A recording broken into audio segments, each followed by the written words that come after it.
Ladies and gentlemen, welcome back to the greatest wrestling podcast on this side of heaven. My name is Tyler, along with my co-host Russ. We are the Ringside Rebellion. Russ, my man, how are you, brother? My brother, I am all as well. I'm doing fantastic. I'm doing splendid. Great couple nights. We had a little delay, but we are here. You're queer. I'm here. I knew that was coming. I knew that one was about to hit. Amazing. As soon as you started even going down that line of thinking, I knew that's what you were going to say. And that right there is phenomenal that you're that predictable. It's just incredible to me, ladies and gentlemen. The coffee has got me up, and I'm ready to go. Let's go, baby. Let's talk about some Dynamite and some Rampage. Indeed. A super show. Yeah, super show, because Wednesday, man, Wednesday was phenomenal. I don't really remember what happened, why we didn't record. Oh, I had to get up early and get in the gym because I'm my 6 days a week. We got to make sure I'm on it. I've got a big fight coming up in about 2.5 weeks, ladies and gentlemen. I'm gonna be beating some black ass, and I'm gonna film it for you guys all to see. It's gonna be phenomenal. You're all gonna love it.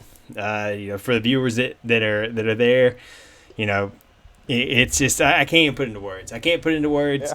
I've got a lot of people looking forward to this fight. So the guy I'm fighting he's just a little bitch. He talks so much shit. I can't wait till they smack down on this little bitch. I'm gonna make that real clear. It's gonna be phenomenal. You guys are gonna love it. I think you may know this guy. I'm not sure. Who is it? He's got a stupid mustache. Oh. All right. Well, we will call you Dr. Tyler because you certainly have a dream. And maybe like the doctor, your dream may not just come true, buddy. You might just end up face down, tail up. Here's my dream. I'd be happy enough. True economic depression? Yes. I would be happy enough if you could manage to form a sentence as cohesive as I can. Okay? If you could manage to, if you could, how about this? I wish I could get a word in over. Man. Listen to me. Listen, it's so hard to get a word in over this clown. I'm sorry, this person. It's so hard. Come on, man. Man. I got hairy legs. They turn blonde in the sun. I love kids sitting on my lap. They crawl on me like cockroaches. Good God. Corn Pop is a bad dude. Yep, it doesn't look like he really stood up to Corn Pop. I doubt that story is true. Shoo, he pure genius. Mm-hmm. So yeah, man, Dynamite was good. Rampage was good. We took a little hiatus, so it's going to be interesting to have you liven it back up, and I'll be ready to throw in my 2 cents, brother. He'll throw his 2 cents in at church. Before we get rolling, guys, make sure you join the rebellion. We are the fight against the mainstream wrestling news. We are the real conservative voice of wrestling news. It is against this whole entire narrative, the fake news of wrestling news, which in and of itself is scripted. But hey, we still, the people behind these characters are all real, and we want to bring a little reality to what you guys see on your TV. So AEW Dynamite was live from Bridgeport, Connecticut, right down the road from the WWE headquarters in Stamford. So you knew they were going to come out with a good show, and they delivered. They absolutely delivered a phenomenal show, and I do apologize. I kind of regretted my decision afterwards to tell him that we were going to do it later, but as I said, I got some ass whipping to do, and I got to make sure I'm ready. So we open up. He says it's all for nothing, but hey, you know what? I do it all for the people. I get some great footage, and I might get hit with a hate crime violation, but that's okay,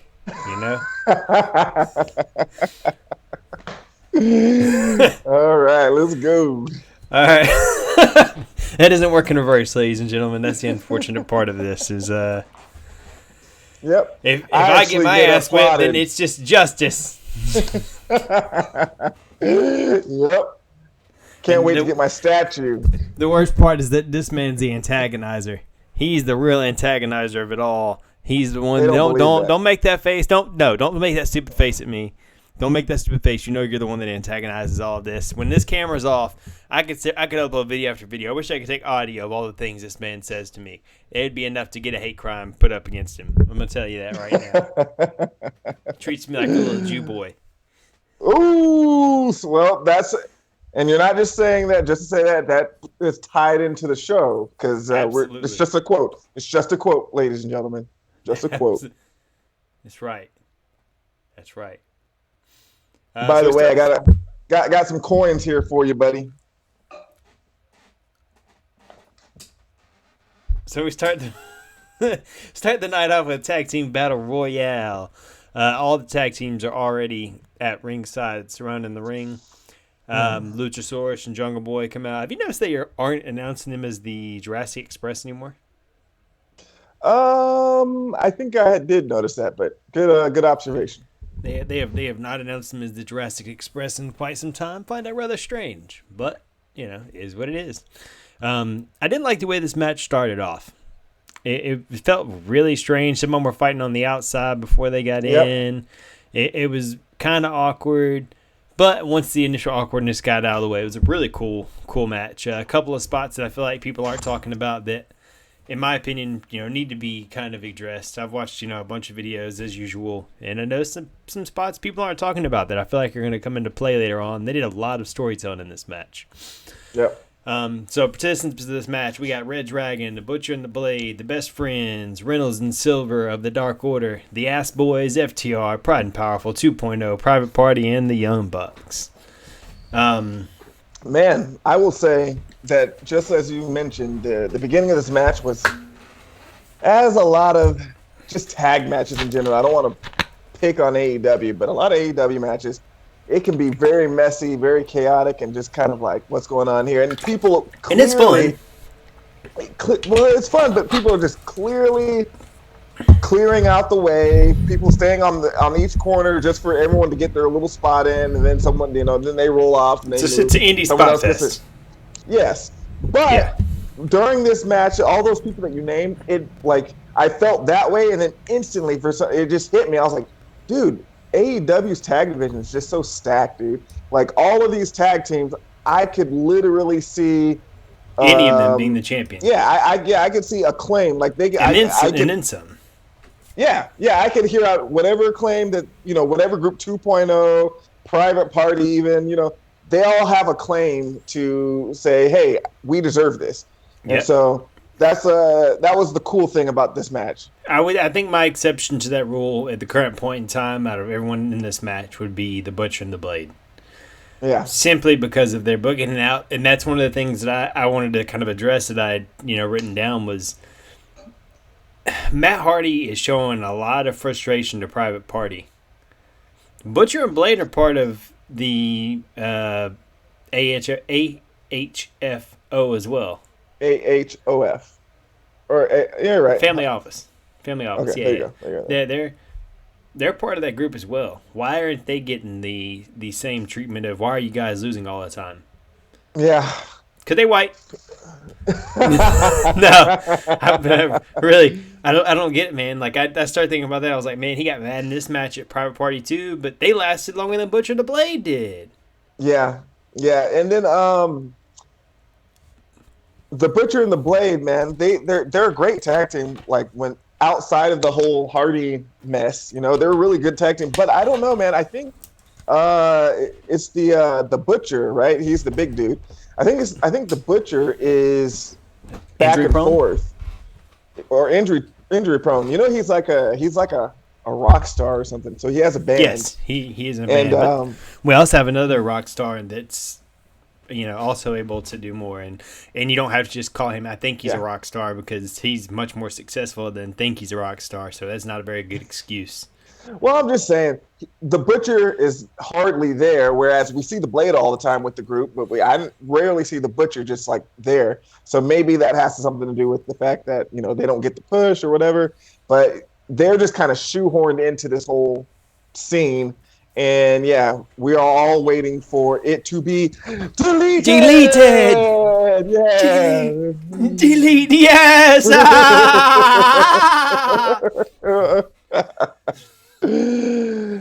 Yep. Brother Nero.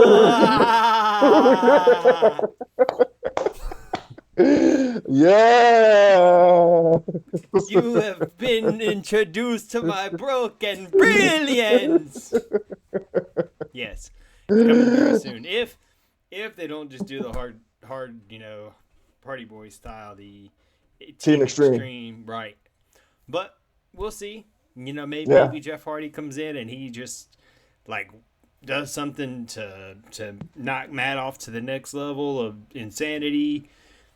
Maybe he just finally cracks on Private Party and just goes nuts. It's just like just starts beating him with a chair. I think we may see Jeff show up at Revolutions when I think he may show up. Quite possible. Yeah. Well, actually, no, he can't. He can't show up at Revolution. His date's not there. He'll either show up the week before we go, or he'll show up the week that we're there. Because there's only a 2-week period there where it can possibly happen. So it may happen in San Antonio. Yeah, it will be nice, man. It will be nice. I cannot wait. I don't know. Would you rather see him return in San Antonio, or would you rather them have a match in San Antonio? Wait. I'm sorry, I misheard. See him return in San Antonio. See Jeff and Matt in a match together in San Antonio, or see Jeff Hardy make his comeback in San Antonio, like just show up in San Antonio first time. Oh, okay. So I would rather see. I'd rather see the match. I'd rather just see the match. Yeah. I mean, but it would just be, the energy for whenever he shows up is going to be out crazy. Of this world. So, but I think I'd want to see the match, just because that's a tough call. Because dude, at the same time, being part of the history of debuting AEW with Jeff Hardy would be phenomenal. But either one is great. Yep. So I'm not going to go all the way through each one of these eliminations. Just not going to happen. Couple of things I did notice in this. That one of the Bucks at one point saved a member of Red Dragon from being eliminated and ended up costing him. He ended up getting eliminated because of it, I think. Or no, yeah. I don't think he got eliminated at that point. He ended up staying in. But regardless, he saved him from getting eliminated. And then later on in the match, for them to do what they did to him, ultimate heel move, dude. Ultimate heel move. Like, not only did they save you from losing, you then cheated to beat them. Amazing. Yeah, and that was a cool little moment. It was kind of, he smelt it from a mile away. You know that they're going to be in that picture for sure. But it's going to be interesting for this next week to see, they're going to do this another tag team event that's going to determine who's going to be that last spot for the Revolution match. So I'm definitely thinking heavily that it's going to be the Bucks. And from there, we're going to really see what's going to happen. And this is really going to be that make or break moment for the Bucks, the Elite, and the Undisputed Era with Hangman, Adam Page, and Adam Cole going at it. Should be what if the Bucks joined up with Hangman, and they bring him back into the fold of the Elite, and what if Omega joins them? What if they become a face group? And I think that's what's going to happen. Adam Cole and the not Undisputed Era, which I think is what they should go by. They should go by the NEU. Just make that the NEU, or sorry, the NUE, the not Undisputed Era. New. Just the new. Yeah, just call themselves the new. They could say the new era, just like NUE, new era, the not Undisputed Era. That would be awesome. But they're gonna be heels, kind of, Because they have to be. I mean, they got the whole heel vibe. It's like you can tell when it comes to Matt and Nick that they're kind of like over the top with their heel antics, and it's kind of like people just love them. But with the new right with the Undisputed Era, they have like that smug look about them, like really they think they're better than you. It's not like kind of glitz and glamour. It's like literally we're just coming out here. We're gonna rough you up, hurt you, kind of like Daniel Bryan's style. And it's nice to behold, man. I think it's gonna be the Bucks. I would be very surprised if it's not. Get that third spot. It would be awesome if it is. Yeah. So after the match, obviously after Kyle O'Reilly eliminates Matt, get the win. They start getting into it. Hangman comes out like a superhero, just to be a badass, just out of nowhere comes out. Comes down to attack him for the cheap shot earlier. And the Bucks just were like,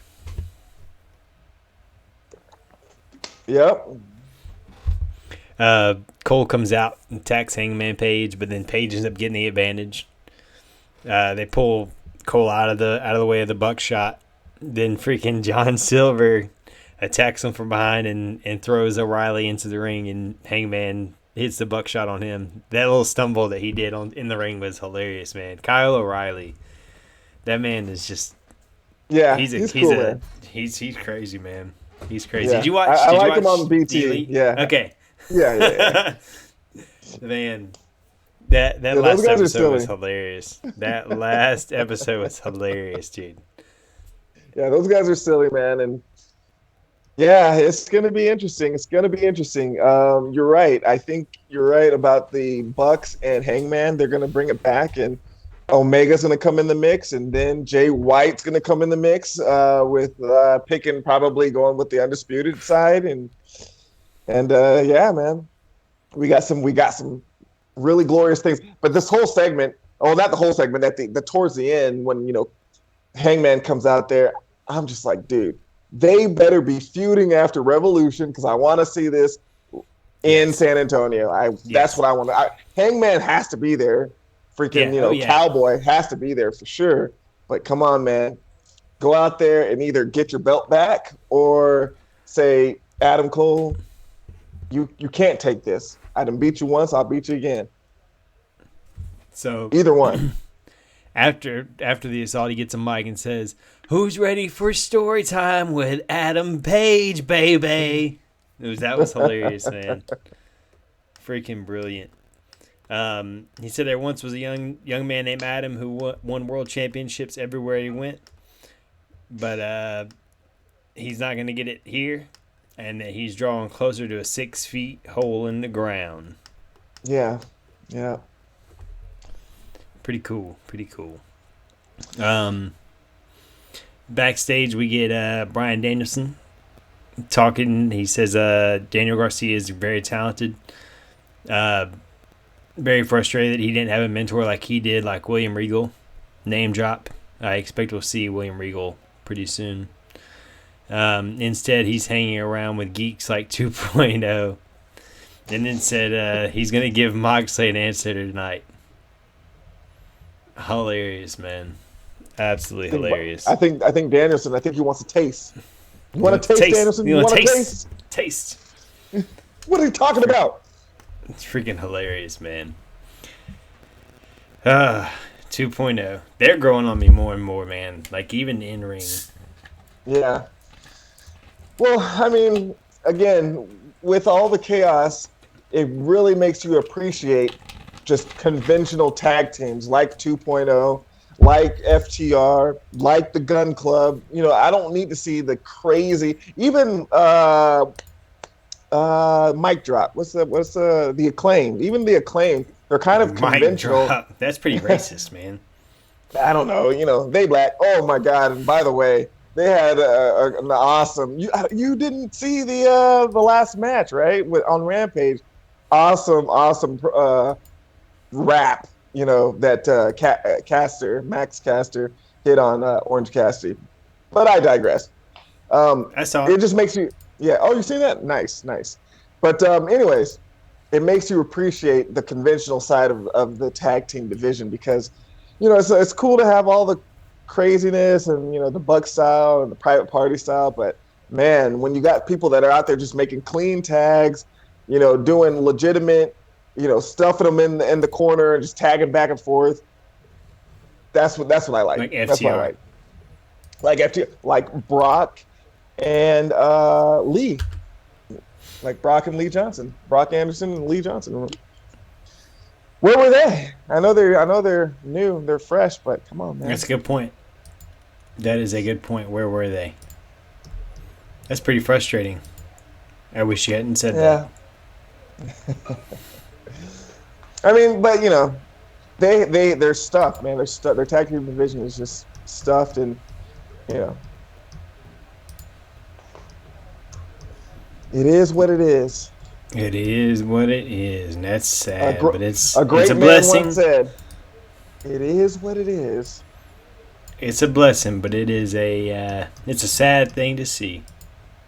Mm-hmm. And how? So what we got next? Danielson. All right, so then we get the Emmy Award-winning promo by Maxwell Jacob Friedman. Jesus.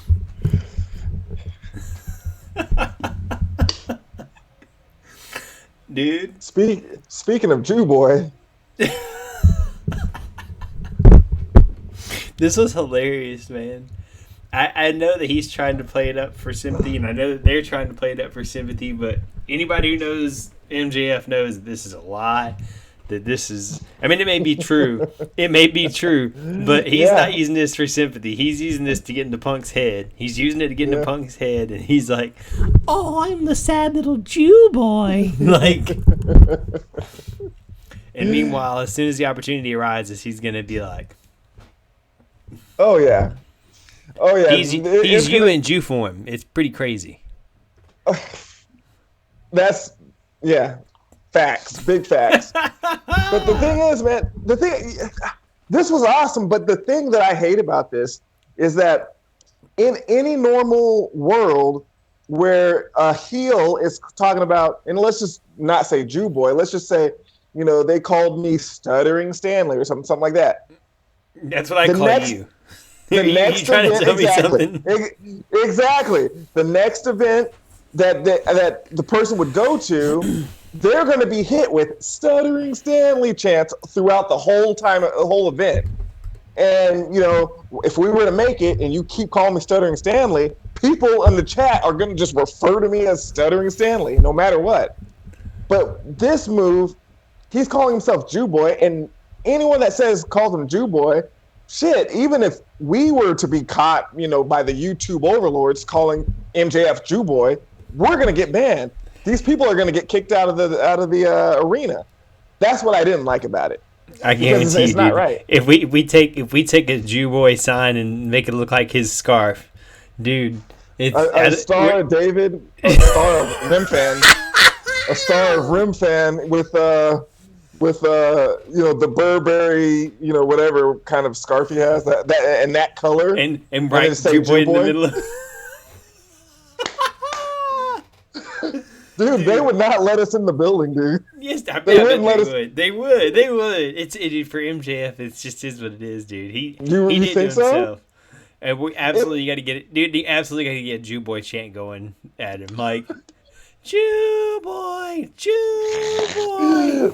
That would be the most amazing thing I've ever witnessed in a wrestling program. I guarantee you can get it. I guarantee you can make that happen, dude. Since you sent me that clip of Jericho, young Jericho, and then someone's holding a sign that says Jericho is gay, just like blatantly Jericho is gay.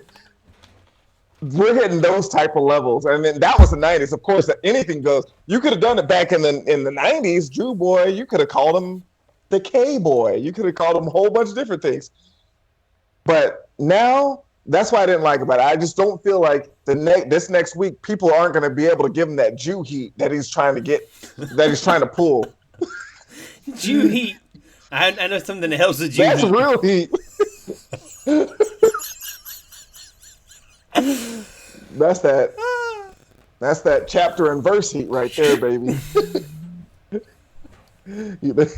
He's trying to get that chapter and verse heat. Hey, man, he brought it up. You see, and he brought it up, and we just talking like this. I'm like, oh Lord, I gotta look over my shoulder because I'm quoting scripture on his ass.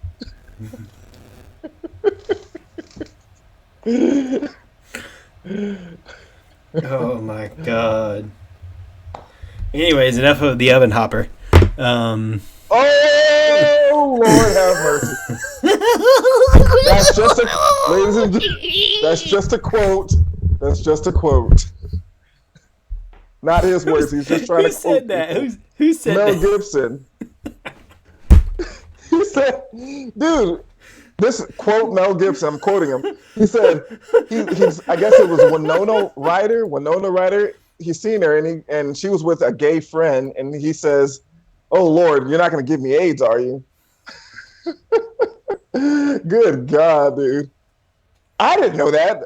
I would have, I'm going to watch, I want to watch a Mel Gibson movie after seeing that. Like, give me a movie. Like The Patriot. Let's watch Ransom. The Patriot, Braveheart. They good. They classic. Just get drunk and eat some cheeseburgers. And Good Lord. Just watch Mel Gibson movies. Hilarious, man.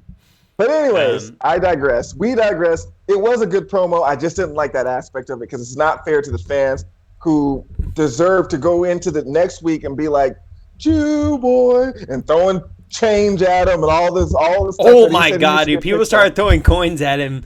That would be... Oh my God. Dude. Just think about it. The old NWO heat, and they threw the trash in the ring. Dude, imagine people just throwing coins. AEW would get pulled off the air if they started throwing coins at MJF. Like, just pelting him with quarters. But you know what? I sent you that video. Is that a real thing? Is that like a real thing that Jewish people do, or those like at least the real Orthodox religious ones? Remember, I sent you that video, and the guy's like, they're all like kind of chanting in the background, and he's just like throwing coins, and people are like literally scrambling to get the coins. Oh God, I thought that was a joke. If it was a joke, it was a room full of old men who are just hilarious, and they just really are into comedy. That they grew out beards and they grew out their sides of their hair. They put on all the garb. I thought they were real Jews. I thought they were real Jews. And threw coins and scrambled. They have a great sense of humor if that was a joke. Because I was like, wow, is this an example of how stereotypes are freaking true? Ow. That's what I thought. Because he was Dude, they're all like chanting and they're like raising the roof. I was like, this is a TikTok video. What the? It looks like when you see like the Middle Eastern men like doing like the dances. I was like, what the? This is real life. So it's not like his neighbor, a rude neighbor throwing coins at him. It's like his grandfather throwing coins at him. It's like they're about that life, man. Jeez. But anyways, so he did this. He's the one that did this, and we're the ones that look like the assholes for talking about it. But whatever. That's why I didn't like it. It's hilarious. He says when he was a kid, he had learning disabilities. And the only thing he was good at was football. And he was harassed for being Jewish. I can't talk. I had disabilities. The only thing that is a hilarious promo, dude. That is funny. He's so good at his job, dude. I'm reading the transcript here, and I just can't. He says that even though Punk said that it was just a Friday, he said that that day was something that meant so much to him that the only thing that cheered him up was meeting CM Punk. He passed up scholarship opportunities to pursue professional wrestling, and he did it all because he wanted to be just like Punk. But when Punk left, he put his dreams on pause. Then he saw a photo of Punk shaking hands with Bryan. He decided he'd become a pro wrestler in spite of him. And he says at Revolution, he might get choked out and he might bleed buckets, but he'll never quit because he need to be just like Punk. Punk comes out and asks, he says, Jew boy, is that true? Jew boy, is that true? It made MJF cry, and MJF walked back up the ramp. Dude, just because I know what he's going to do here, I know what he's going to do, it makes it that much better. Like, I would do the same thing. I would do the same. This is brilliant. It's just like he's so good at making fun of himself. It's just that was good. But yeah, we're building up to the whole sympathetic spot for Punk, and the backstab is going to be devastating. I hope he wins with that DDT. I hope he manages to line him up with the dog collar on the opposite side and hits him with that DDT to finish it. That's going to be ugly. Or it's like a pile driver. It's the pile driver. That's right. It's a pile driver. What does he call it? The something shot, kill shot, or something like that. I don't know. Well, no, it's a wrestling term that he uses. Honestly, it's like I don't know, but it was really cool. Yeah. Really, really cool. And I'm ready to see it, and I think this will probably be the time when he's going to do it. It's got to be a big moment he pulls it out. So. Yep. And hey, shout out to MJF. He knows the business, man. Like that's such an awesome thing that he has. Like, not many guys have just that move where it's like, if he hits this, it's death, and it's not like he's like getting Omega. it every match. Omega is the only other one that has that. Yeah. The only one. Yeah. If Omega hits you with the one-winged angel, you're done. Yeah, but it's almost guaranteed that in an Omega match. Oh yeah, that's true. You're gonna see it every match, and every match that he wins. If he's gonna lose, you're gonna see the attempt, and it's not gonna happen. But MJF he rarely pulls it out, and when he does, it's a special moment. Yeah, shout out to MJF. Maxwell, the man. So we go backstage with 2.0 and Garcia. They said nobody cares about Danielson wanting to be their son's mentor. Garcia says that his dads take great care of him, that he's already ultra-violent. Such a weird dynamic, just to be like that. This is my son. This is our son right here. like it's kind of gay, dude. Yeah, that's like they're like, this is our son. And Garcia's like, these are my dads. I mean, but they're heterosexual life mates. It's different. I guess. They're like Jay and Silent Bob, dude. They're heterosexual life mates. Yeah. It's just it is what it is. So you had to step out for this moment, but you went back and watched it now. Penta's got a new gimmick, and Penta says Penta's dead, and so Penta oscuro, which translates to wow. He Mexican. He married to a Mexican. Translates to Dark Penta. I know more Espanol than she does, to be fair. Isn't that amazing? Actually, that is amazing. That's amazing, and that's the way it should be. And I'm black. Yep. That's the way it should be. She white. So Alex Abrahantes is a vampire now. You married her.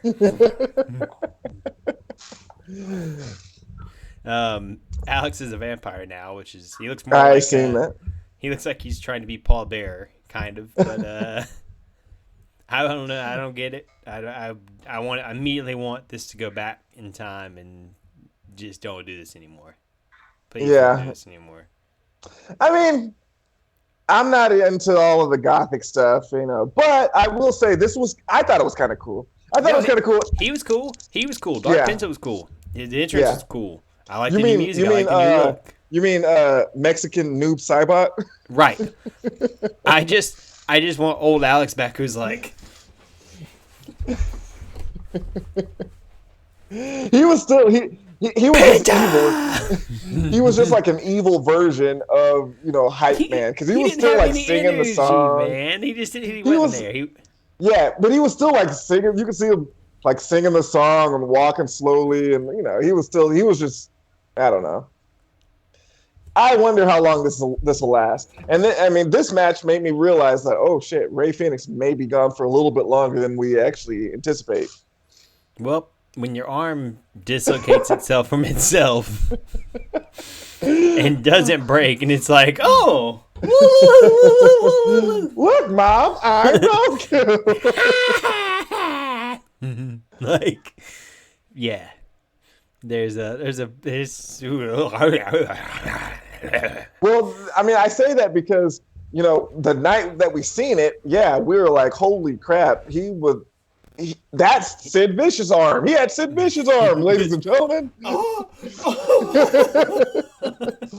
But then they report like, oh, it's just dislocated. It's not destroyed.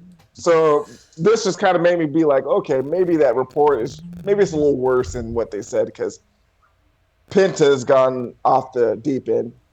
Yes, indeed. I'm not gonna go. Like I said, I'm done with the whole going through match move thing. Just not doing it. But unless it's a good match. Right. And this was not. That this is. Well, this not to say that this wasn't a good. It has to be like a great match, right? Right. But like this match was not that bad. It wasn't that bad. No, it had some lame moments though. Like that spot where Pac was on top of Penta's shoulders, and he like kicked Pac, and then used Pac to do a reverse Hurricane Rana. Hey, I thought that was actually kind of cool, to be honest. Come on, son. That's so unrealistic. That is the most unrealistic thing that I've ever seen in my entire life. So you're just telling me you're just gonna, I'm going back. Might as well use my legs to Hurricane Rana my partner. Come on, dude. That was cool, man. Big Brody Lee puts Pac on top of Penta. Brody Lee's dead. He did. Brody King. And he hits him with an epic chop. Now, if Brody Lee was in the ring and hit an epic chop on him, that would be badass. He'd be like, by God, he's back from the dead. It's a giant work. Speaking of works, I want to hear your thoughts about Cody, but not yet. Let's. But yeah, I thought it was a cool spot. I'll give him some credit on that. You know what I hate about this match? And this is not really what I hated about this match. It's just kind of like the whole vibe of wrestling. Dude, within the first 2 seconds of the match, Pac hits a phenomenal 450 splash. And it's just like, does that mean nothing now? Like, do these moves mean nothing? Jeff Hardy's going to come back, and he's going to hit the Swanton, Swanton? The Swanton bomb. What? Swanton? What? Good God. Samsonite. He's 60. He's 60. Why do the kids call it now? What? He's going to hit the Swanton, and it's just going to be like, okay, kicks out at one. That's his finisher. No, it's different. I know. But I'm just saying, you're burying him when half the guys on the roster do it. That's all I'm saying. It's crazy the fact that Pac hit it for, and he hit it off right off rip. That's also another thing. Like, you hit that, you expect that dude to have laid down for that long? Like, what was he doing? Was Jew Boy looking for some change on the ground? Props to Malachi for making it a very, very, very close count to 3. You know, it was a very, very, very close. So he broke out at the last second. Props to him for doing that, because I think someone else would have just been like, hey, this is the first couple seconds. I can just kick out of this. And, so. But the Devil's pretty good at wrestling. All things aside. Dude, that ring was full of devils, and I was like, "Damn!" You know, it's a crazy match when No, Pac is the guy that's Pac's not the devil. He's just a bastard. No, listen, that's what I was gonna say. You know, the match is screwed up when you got a whole full ring of devils, and Pac is the guy that you're like, okay, he's the good guy. He's the angel in the group. Dude, what the hell's going on? I love Pac, man, but I mean, I've liked him for a long time. And even I said, I showed you when he was Neville. Adrian Neville, and like, dude, he's always been so badass. I don't understand why he hasn't gotten a bigger push in any of the companies he's been in. Like, he had a good push in the beginning of this company because he was going but then there was a pandemic. Toe to toe with Hangman, toe to toe with Hangman, toe to toe with Omega. He beat Omega. He beat Omega. Yeah. So, yeah, he's just on the back burner, though. You're right. Because when we talk about all of these matchups, Pac isn't in the conversation, and he should be. Yeah, he should be. He's that good. Yeah. But regarding this match, I thought Pac was the most jacked dude in AEW. Just pound for pound, up here, down low, this jacked Wolverine body up until the end of this match. I was like, holy moly. This guy is packed, but a little bit taller. I told you he was about to be coming out. He's dude. Wait till you see him. Were you seen him wrestle yet? No. Oh, dude. I just seen the curb stomp. That's all I seen. Dude. And I like his version.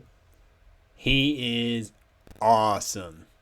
He is awesome. So, into this match, Black's going for the mist, and Penta said, "No, you're not gonna do that shit." Covered his mouth up and then hit him with a roll up, made him swallow his own mist. That was pretty cool little spot. But then, they start beating the opponent down. Lights go out, and Buddy Matthews, that giant mother trucker, he's not even tall. He's just jacked as shit. He's just a big boy. He's like me with another 50 pounds. Yeah. Like. He's like you, but a whole different person. I mean, 5'9", more what I meant, asshole. Okay. Asshole. Jew boy. Oh, Jew boy. They have a little stare down. He's acting like he might hit Malachi, and we all know he's not gonna hit Malachi because they already showed him in the background in the video clip from the previous week, which didn't make a whole lot of sense, but whatever. Then he gets a chair and he curb stomps Pitts onto a chair. Like this. Nice. That was a brutal curb stomp, dude. I like that version. I love that version. It was nice. Yeah, I'm gonna do that to my opponent in 2 weeks. Hate crime. Bite the curb. Bite the curb. Hell yeah. Then I'm going to get the damn lawyer, Ben Crump, down here, Sharpton, all the race hustlers. We about to make some money. Dude, we should really do that. We should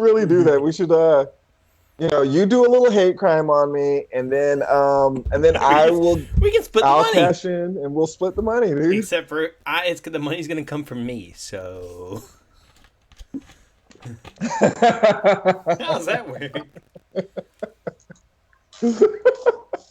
True that. That's true. But yeah. So cool. And then the lights go out, and then they all disappear. By Satan magic. But you know what? I thought it would have been cooler if they would have had they were holding Penta, getting ready to stomp his face in, and they would have been cool if they would have said just.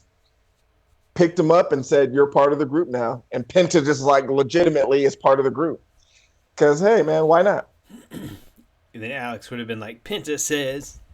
No, dude, no. But I'm saying that because, look, you got one demon group and then another demon group. Why do we have to have two demon groups? They're not demon groups. Dude, Death Triangle is okay. They're kind of. But they're not. They are, but they're not. They're not evil. Death Triangle. And then you look at their logo. Then you look at their insignia. And then you look at Penta, who's gone Dark Penta. They could just roll right in. And then Pac doesn't necessarily have to be a part of it. He could be, but Penta should be there and Julia, and then bring Julia. Now you got your little clique that can compete with the best friends. We don't have to see the best friends, the Pudding Gang, Pudding Brigade. We don't have to see them every week, anytime the Elite comes out or something like that. You're right. You're right. They don't even fight Dark Order or the Dork Order, the Pudding Gang. You know what I'm saying? Who do they beef with? The Elite. All right. But anyways. I would like to see that not happen anymore. I would like to see the best friends dissolved. Oh, dude! You just talking about it. I just thought of something that pissed me off, but we'll wait till Rampage. All right, what's next? I would like to see the best friends dissolved. Truly. Yeah. So we get a video package for get a video package for Baker and Thunder Rosa. Rosa said this time her win is going to count. Next segment. Jericho and Queenston confrontation. Eddie Kingston better be in San Antonio. That's all I'm going to say. That's all I'm going to say. If he does, I'm jumping the barricade. I'm going to kick him in the face. Dude, you will get your ass beat if you do that. Yes. No doubt. No doubt. Absolutely. Because no matter everyone who's around is going to be like, ooh, fan jumping. Boom, boom, boom, boom, boom. Kingston will get a hold of you and beat the hell out of you. That's what I'm talking about. No, he wouldn't. Not the security. He not couldn't the beat the hell out of my mama. Kingston couldn't there. beat the hell out of my mama. If he tried, he would trip and fall and hurt himself. He would hurt himself somehow. He'd stare it the wrong way, pop a blood vessel. He's a bitch. He's a little bitch. What happened? What happened here? There's security in the ring, and Kingston's. Why do they have security? Because it's a fake wrestling. I rest my case. And so Kingston's annoyed. He didn't get the point of the conversation in the ring. He said, "I'm not a sports entertainer. This is a wrestling company." Jericho said, "Yeah, but this sports entertainment's actually going to be entertaining." He says he's got a story. When they signed Eddie Kingston, Jericho thought to himself, who the hell is that? It's because he looks like a jobber, acts like a jobber, smells like a jobber, walks like a jobber, talks like a jobber. But then he saw Kingston wrestle and talk, and he realized that he was a little special. And not in a good way, like retarded special. Oh, yeah, okay, nice. He said he knew Kingston would become a big-time baby face. Kingston said, "What's a baby face?" Because he's from the streets. They don't talk like that. When you're from the streets, you don't talk about baby face. You don't talk about heel. You don't talk about jobbers. You don't talk about pro wrestling. You get your ass beat in the street.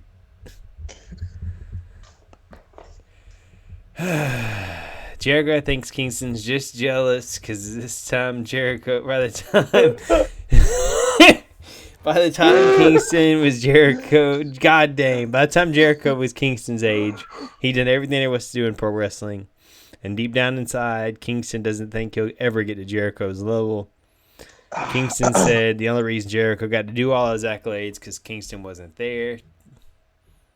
I don't really understand that line because so you could get hurt every week and be a distraction on the sideline, whatever. Kingston's not going to politic backstage like Jericho. So instead, how about a fight at Revolution? Kingston has achievophobia, which is actually the real definition of that. Didn't know that. Achievophobia is the fear of success. Huh, how about that? Eddie Kingston. No, that's real. That's legit. Achievophobia is a legitimate fear of success. Okay. Which is what Eddie has. But I, too, would have a fear of success if I was fat, ugly, out of shape, untalented hack. Kingston's uncle is a loser just like he is. His daddy is a loser and a failure just like he is. And deep down inside, Kingston knows he's a failure too. Jericho said, the other stuff was me. Jericho kind of said that, but that was me. Jericho said he's the top guy in this company. Yeah. And you look at me like, hey, I'm going to smack that mustache off your face. He's the top guy in this company, and Kingston wants him at Revolution. He's got it. If Kingston wins, Jericho will look him in his eye and tell him he's got his utmost respect. Kingston said if they wrestle, he wants the classic Jericho, the one that Paul Levesque, the one that Nice. and Kingston said, or Jericho said he's going to give Kingston that Jericho, and that he can see it in Kingston's eyes. He knows he's a loser. We all see it in Kingston's eyes. It's not just you, Jericho. We all see it in his eyes. We all know it just looking at him. What a fat slob. What an embarrassment of a human being. I feel like he smells. I feel like I can smell him from here. I am stoked to see this match at Revolution. I'm not. Legitimately. I'm not. Every match Eddie Kingston is in because he sucks. He sucks. You can keep sucking and tickling the balls, but it's not going to make him any better. He has one skill, and it's talking on a microphone, and that's not appealing to everybody. His ability. And fight. No, he can't. He can't fight. He misses every strike he throws. He misses every strike he throws. He can't land his finisher is a spinning back fist, which he can't even execute right. He can't even throw a spinning back fist right. You can't make that your finisher when you can't even throw it the right way. So why is he got to push? Why is he so big? Why do people love him? Why? Why? Let me answer your question with another question. I'll answer yours, but I want you to answer mine first. Okay. Do they also push a man as a woman? No. Listen. Let me clarify. They're not the organization's pushing. The organization is pushing Guyla, okay? The organization's pushing Guyla. What I'm talking about, do they respond to Guyla like the fans respond to Eddie Kingston? See or no? I rest my case. Why do the people love Eddie? Just tell me. Why do they love him? Because they're dumb. Okay, well, I can't wait for Eddie Kingston versus Jericho, May 6th, March 6th. Like Jericho says. Jericho did screw up. That was funny. He caught himself, though. Yeah. It almost would have been better if he didn't. He almost should have just left it alone. Because a lot of people probably wouldn't have noticed. Well, now people were noticing because they were into it, man. It was a good segment. Indeed. There's a weird Andrade and Matt Hardy segment backstage. I'm just gonna skip over that. It was weird. Hardy says he wants to team with Andrade and Isaiah Cassidy to take on Sting, Allen, and Sammy at Revolution in a Tornado Trios match. Every match is a Tornado Trios match, but whatever. Yeah, I don't like that match that they got going on at Revolution with the trios. Is it a trios triple threat? Yes. So yeah, is it a triple threat or is it a tag? Wait, for which one? For the Andrade. So it's actually just triple threat tag, a triple. Right, it's a trio 3-on-3. tag. There you go. 3-on-3. I don't like that. Yeah. No tagging. Yeah, I don't. No tagging. Nice. So it's Tornado. Okay. I wasn't listening. Sorry. It's okay, Eddie. I'm not that big on that match. I don't. Nope. I feel like it's not really worthy. It's not enough from the streets. No. So amazing. We're getting Taz comes down and gets on commentary for some real wrestlers. Face of the Revolution qualifying match between Ricky Starks and Tin. I also want to make it clear that you support a Black Lives Matter activist and who says that if you don't, then you can F off. But you can keep ignoring that. You can ignore that all you want. It's on his Twitter handle. You can ignore that all you want. I've never seen that. I've sent you a screenshot. I've sent you the screenshot of it.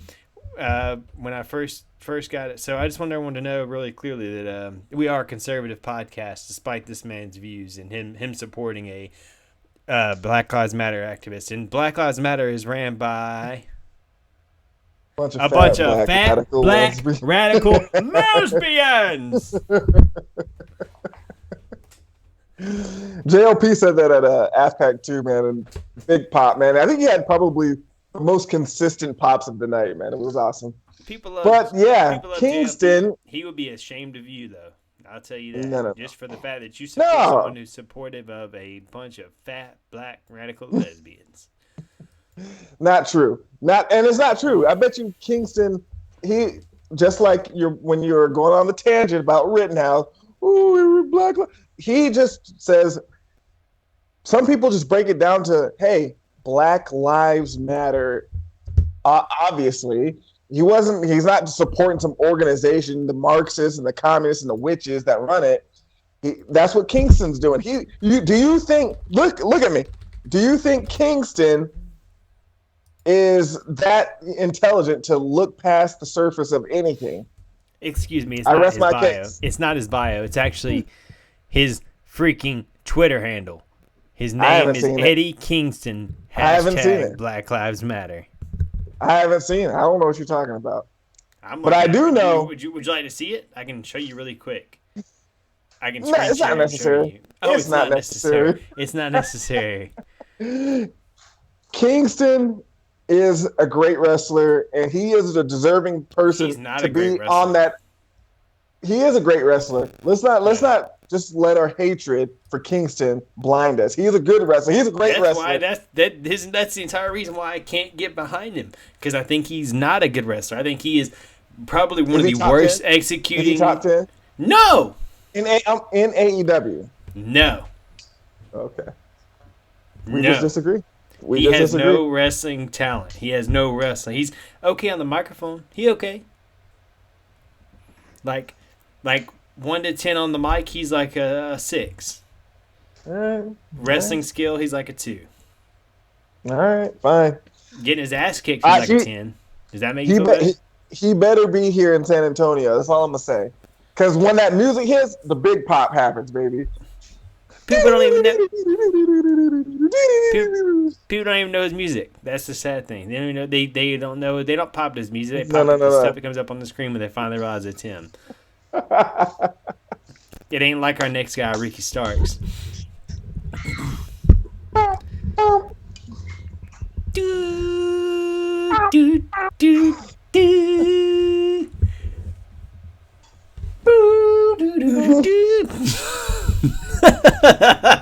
Dude, Ricky Starks in those poses, man. He's like the only borderline person that I can tolerate. Yes. I mean, it's 100%. Like he's got a few more levels where he could, like, one step this way, I'm gonna be like, yeah. But it's like at this point, I'm like, he's from Louisiana. I guess they're weird. They weird. They weird. They're French. They're black French. They Creole. Yeah. So it was okay match. It was decent. It was a surprising finish to me. Yeah. What did he catch him with? I forgot. It was something. That's what I said. It was so funny, dude. So he gets a hold of his mask. Tin locks him in the full Nelson, like his finisher. Starks grabs his mask and messes with his mask and gets it all kinds of twisted up. He hits him with a spear for the pin.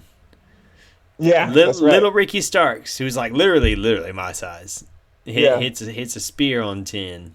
Yeah, an edge style spear, because that's kind of like when in the day when Edge used to hit the spear, like in the beginning when he was just kind of scrawny. He was never really like scrawny, but he was just kind of like, he's tall, but he ain't like, Goldberg. And that was the only other person. No. Goldberg and Rhino were the only ones that were really hitting spear. Now, it was like damn brutal. Goldberg, Rhino, Lashley, Reigns, Rollins, Edge, Lesnar. Yeah. And it's like, oh, you big? You doing the spear. Like. But yeah, finish him with the spear. So I thought it was kind of weird, kind of awkward. But hey, he's going to be in the ladder match, right? Is he an entrant? Yeah. Entrant? I don't know what the word is. He is. There you go. He is. Interesting, because Powerhouse Hobbs is in it, and it's like, your roster, you got a deep roster. Why are you putting? Because Team Taz is full of elite team members. Yeah, I understand that, but or why don't you just create another belt or something? And he has a belt. He has the FTW belt. But whatever. Exactly. So that makes me think that he definitely is not going to win. Ain't no way he's going to win it. But perhaps he helps Hobbs win it. True. True. But that doesn't All even right. mean they win the belt. That's the thing. It's just that's one thing I'm not a fan of. You're making these guys go through all this trouble to get a shot at the TNT title. How many people get opportunities at the TNT title just cause? All the time. Yeah. All the time. This ain't like it's a world title shot. It makes Yeah. sense with the the chip going for the ladder matches for the or battle royal, whatever it is. Doesn't make a whole lot of sense with the TNT title that literally is like, "Hi, I'm Jay Lethal. I'm new here. Do you want to fight for your belt?" Yeah. Yeah. I mean, but I don't know. They kind of because when you look at it, you got the records, man. Let the records speak for themselves. Who's next in line? But they're juggling it kind of weirdly because what are the records there for? If it's not to Do you get get you a headphones? title shot, huh? Do you get headphones? Nah, these old things. Nah. I hadn't seen the blue thing. Yeah, they're just different. They're different. They're different. So Cole and Red Dragon are celebrating the win backstage, and then the young Bucks show up, call it a double cross. Then Adam Cole is like, "You guys have got to get along with them. I have enough going on. I got enough shit I'm trying to worry about. For the without you love of fools." God. Yeah, guys. Yeah. Which really is what it's like, man. He's going through it right now. All right. Next up, TBS Championship. Jade Cargill versus the Bunny. And still, she didn't get better this week. She got better this week. Yeah, it's just not entertaining at all to watch. Nope. So we're just gonna go and we're gonna skip all of that. Yeah. But I will say I didn't never really made this connection until that little bit today. But Well, you thought for a split second Bunny was about to win that yes, mug. yes, I was wishing she did. But her finisher is called Down the Rabbit Hole.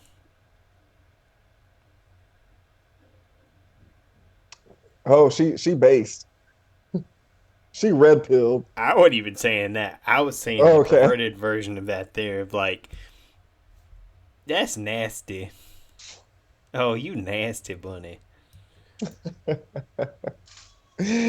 course, you would take it there because you're like, I'm cooming. It's the bunny. It's the bunny. I'm cooming. Oh, like what? The? Snap out of it, man. It's more like, shit. Stop it. Brutal. Self-isolation. Get thee away from me. And you're like whipping yourself. Whoosh. Like what is that? The Da Vinci Code, that little pale. Yeah, exactly. Literally. Yeah. Girls coming at me at the gym, I'm like, pop. Yeah. Damn, son. I have no room for you devils in my life. Away from me, Satan. And finally, when you see one that's like, half decent, a little less demon than all the other ones, you're like, are we gonna get married?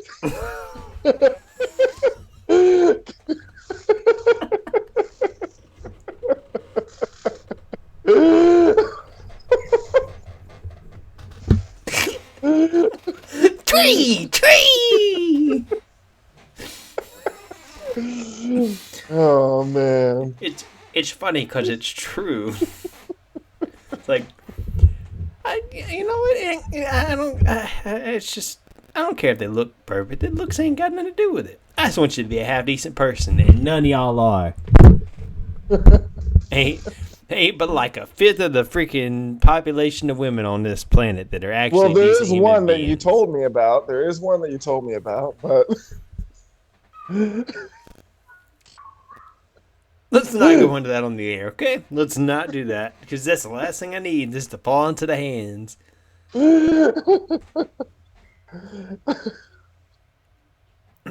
Anyways, so after the match, Jade says, "Who's next?" Like, she did. come on, son. Come on. Please don't do this. Please. I don't like her. I don't like her finisher either. I don't like her face. Just no. But her finisher's lame. It's lame. It is because you see clearly that no one's getting slammed on their face. They're all protecting themselves as they hit the ground. I mean, it's just a bad finisher. If she could hit it faster, right, hit it right, and actually not let them pull their arms back in front of them, cool. Yeah. But you're basically just doing like a 4-foot drop onto their elbows. Exactly. This doesn't work. And I hate to say it, but it's kids because they're women. You can't do this move with women because they're all going to put their hands up. Yeah, exactly. You got the big chi-chis. Just let the chi-chis break your fall or something. You know what I'm saying? But no. But when she lifts them up, dude, if she just lifts them up and just goes straight down, it might be a little bit more brutal, a little bit more cool. But she holds them up there, and they're like, okay, they got to prepare themselves, look good in the camera. No. And then they throw them. And then, right? No. Let me get my elbows here. And clearly not let my face hit the mat. And I'm dude, that looks dumb. That looks dumb. It would almost be cool if she did it almost like a jawbreaker, like a boom, like a backbreaker. That or like a reverse sidewalk slam kind of thing. Like do it and then use your hand here while their head is here. You just when you go down, you fucking shove it to the mat, dude. Just go like bam. You're over here you just rodeo that bitch. What the? You just twist her. No, but seriously, it could be much more devastating and a lot less corny and stupid. And also, if she just didn't suck in general, and they never should have put her in this position to where she's getting all this hate. Yeah, that's right. I don't know if you can ever pull her out of it. They put her in the position where we got to dissect her. I don't know if you can ever pull her out of this hole. It doesn't matter how good she gets. I think you may have permanently buried her. And you've got to make a move now. Get her off TV for a while. Yeah. And fake an injury angle. Let somebody new come in and break her face with a chair or something. Yeah. And say she's injured out for whatever amount of time, she's recouping, and then when she comes back, let her be a face for a minute. And let her show that she's actually gotten better. Yeah. Then she'll win the fans over. Give the title to Mercedes or Hayter. That way you're not hurting her not hurting her record, because you're gonna let something crazy happen where her record wasn't really blemished. You can still save that, but you got to get her off the screen so she can get better. Yeah, I agree. It sucks, man. It really sucks because you're really doing a disservice to all the hard-working women who have literally sweated, shed tears, whatever the saying goes. You're doing a disservice to them. Discharged and, possessed. All the exorcisms they've had to pay for and perform. It's just, you're doing a disservice to all of them, man. And, man. It's not right. It's not right. Yeah. Either way. Got a lot of talent in that. We've wasted enough time talking about her. We've wasted enough time talking about her. Next segment. We're backstage. Conversation always goes in the same direction. Though, whenever her name's brought up, and then we have to talk about just the madness that Tony Khan has done, man. Indeed. So we're backstage, and we're with Keith Lee. Keith Lee says the only name that he recognizes in this ladder match is Ricky Starks. Starks walks up and says, runs his mouth, says blah, blah, blah. And then big boys square off Lee and Hobbs, get in each other's faces. And it was at that point when I realized how big Hobbs really is. Yeah. Like, Keith Lee don't look as big up against Hobbs. He's still big. Yeah. He big. But he don't look that big. Yeah. Hobbs is the muscle version of Keith Lee. Yes. Yeah. Which is a better version. He's not quite as athletic. Yeah. That's right. So the Danielson and Garcia match was next, which kind of disappointed me. Oh, yeah. It was okay. But they only had like 12 minutes. And yeah. I liked it better than the Moriarty match. I liked it much better than the Moriarty match. Yeah, but I just had higher expectations because Garcia's way better. But, yeah, it is what it is. It's so funny. It's so funny. The first time I seen Garcia, I was like, oh, dude, I sent you like a couple of clips. I was like, this guy's a little savage. And ever since then, dude, like, I don't see that savageness coming out of him. I was thinking that I'd see it against Danielson, but it was just, okay, I guess Danielson's just going to beat the shit out of you. So it is what it is. Yep. But it was a cool match, man. I'm not going to lie. I liked it much better than the Moriarty, so there's that. But it's the end of the match that got me fired up. Yeah, no, the end of the match was really cool. So Garcia goes to throw tries to hit a dragon screw, and Brian grabs his arms and's like, "You done fucked up now, son. I'm gonna kick your head in." Kicks his head in, hits him with a triangle.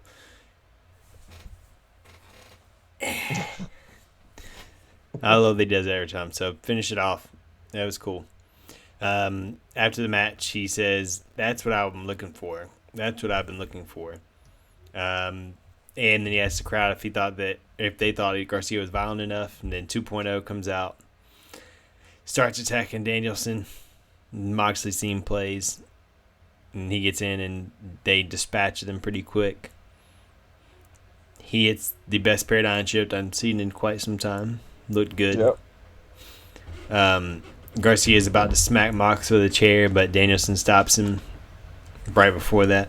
Meant to mention the part in there. I typed it up kind of strange. Danielson grabbed a mic and told Mox that he accepted the challenge, but don't be surprised if you're the only one bleeding. Boom. Good moment. Basically, same thing I'd say to you. Don't be surprised when you're the only one bleeding. Oh, I'm gonna be surprised. Oh, you shouldn't be. I'm gonna be like, what did I do to myself to make my own self bleed? He bleeding. I know you ain't gonna do it. Oh, he gonna do it. All right, guys, we can take a quick intermission and we will be right back for Rampage. Give me 1 second.